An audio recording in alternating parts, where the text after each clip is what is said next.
आसमान में मंडराता भुल्ला चील अपनी तेज नजरों से शिकार ढूंढ रहा था। आज मेरी भूख बहुत बढ़ गई है।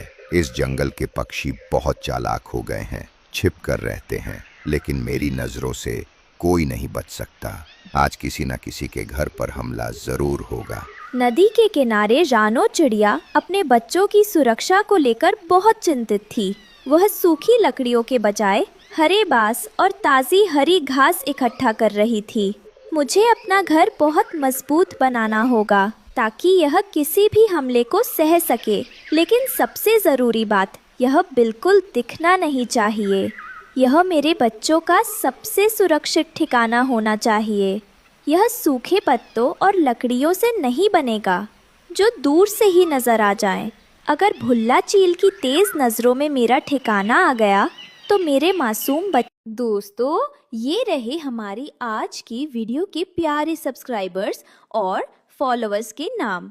फरहाना खान, बिट्टू, नदीम, मीरा, सबा, आहिल, अम्मारा। जो नहीं चुने गए, चिंता मत करो, अगली बार तुम भी बन सकते हो जंगल के सुपरस्टार। दोस्तों, अगर आप भी चाहते हैं मैं आपका नाम अपनी कहानी में लूं, तो देर किस बात की, जल्दी से कमेंट करके अपना नाम हमें भेजें। जिप पल भर में मुसीबत में आ जाएंगे।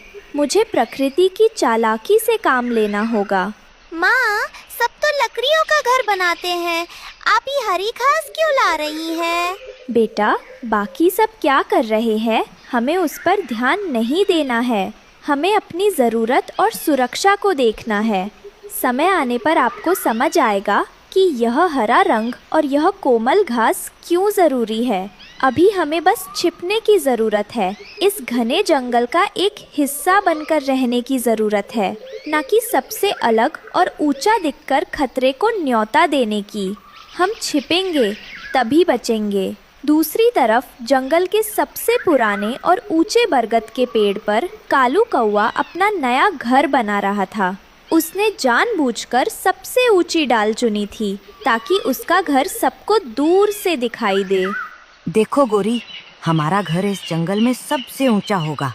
सब नीचे से देखेंगे और कहेंगे, वाह, कालू भाई का महल तो बादलों को छू रहा है।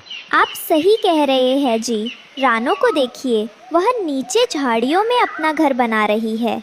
उसकी सोच ही छोटी है। हम सबसे ऊपर रहेंगे, राजा की तरह। रानो का घर लगभग तैयार था। उसने हरे बांस और घास को इतनी खूबसूरती से बुना था कि वह पेड़ का ही एक हिस्सा लग रहा था। तभी वहाँ कालू और लल्लू तोता आ गए। ओ रानो दीदी, ये क्या बना दिया? ये तो घर नहीं, ये तो पूरा सलाद लग रहा है। हमको भी थोड़ा खिलाओ ना, बड़ी भूख लगी है। सही कहा लल्लू। रानो, तुम इतनी डरपोक क्यों हो? घर ऐसा बनाओ जो शान से दिखे। ये घास फूस का घोंसला तो एक हवा के झोंके में उड़ जाएगा। कालू भैया, घर की असली कीमत उसकी शान दिखाने में नहीं होती, बल्कि सबसे बड़े खतरे से जान बचाने में होती है। इस सुंदर वन में हवा के झोंके से ज्यादा बड़ा खतरा भुल्ला चील है, जिसकी नजरों से ऊंची चीजें छिप नहीं सकती। मेरा ये घर घास फूस का हो सकता है, लेकिन ये प्रकृति के हरे रंग में पूरी तरह गुम हो जाता है। आप अपने ऊंचे महल पर इतरा रहे हैं, पर क्या आप नहीं जानते कि वो भुल्ला चील को मीलों दूर से दिखाई देगा? मैं आपको चेतावनी दे रही हूँ भैया, आप भी सावधान रहिएगा।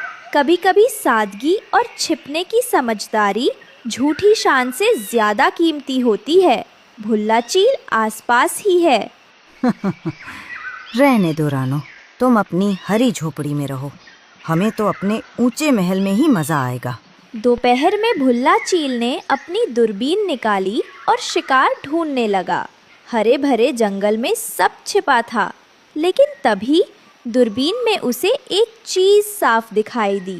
अरे वाह, वो देखो, उस सूखे पेड़ की सबसे ऊंची डाल पर एक बड़ा सा काला घर अलग ही चमक रहा है।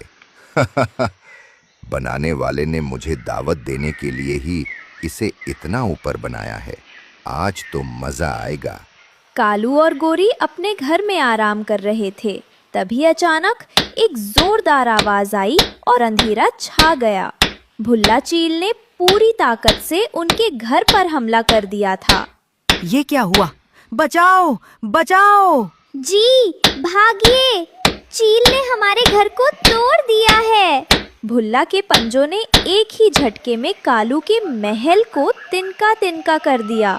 कालू और गोरी किसी तरह अपनी जान बचाकर वहां से नीचे कूदे। कालू और गोरी बेतहाशा भाग रहे थे।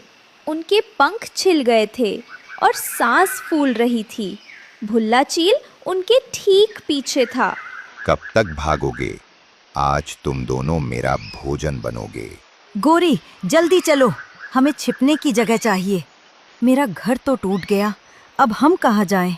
रानो के पास चलिए, उसका घर नीचे है, शायद वहाँ हम बच जाएं। रानो ने अपने घर की खिड़की से कालू और गोरी को अपनी तरफ आते देखा। उसने तुरंत अपने बच्चों को अंदर कोनी में छिपा दिया। रानो बहन, दरवाजा खोलो, हमारी जान बचा लो, भुल्ला चील हमें मार डालेगा। जल्दी अंदर आ जाइए भैया और गोरी भाभी, समय नहीं है। बच्चों, तुम कोने में छिप जाओ और बिल्कुल आवाज मत करना, आपकी जान खतरे में है। इसलिए अब हमें पूरी तरह से अदृश्य हो जाना होगा। याद रखिए, अब हमारी सबसे बड़ी ताकत शांति और छिपाव है। रानो ने उन्हें अंदर खींच लिया और हरे पत्तों का पर्दा गिरा दिया। अब बाहर से वो घर सिर्फ एक घनी झाड़ी जैसा लग रहा था। भुल्ला चील तेजी से उड़ता हुआ उसी पेड़ के पास आया। वह गुस्से में इधर उधर देख रहा था। रानो का घर उसकी आंखों के सामने था, लेकिन हरे बाज और घास के कारण वह उसे हरे पत्तों से अलग नहीं कर पा रहा था। वे दोनों अभी तो यहीं थे, अचानक कहाँ गायब हो गए? यहाँ तो सिर्फ पत्ते और झाड़ियाँ हैं, कोई घर दिखाई ही नहीं दे रहा। भुल्ला ने 2-3 चक्कर लगाए, लेकिन रानो की कारीगरी ने उसे धोखा दे दिया। निराश होकर भुल्ला वहाँ से उड़ गया। जब चील के जाने का यकीन हो गया, तब सबकी जान में जान आई। कालू और गोरी शर्म से सिर झुकाए बैठे थे।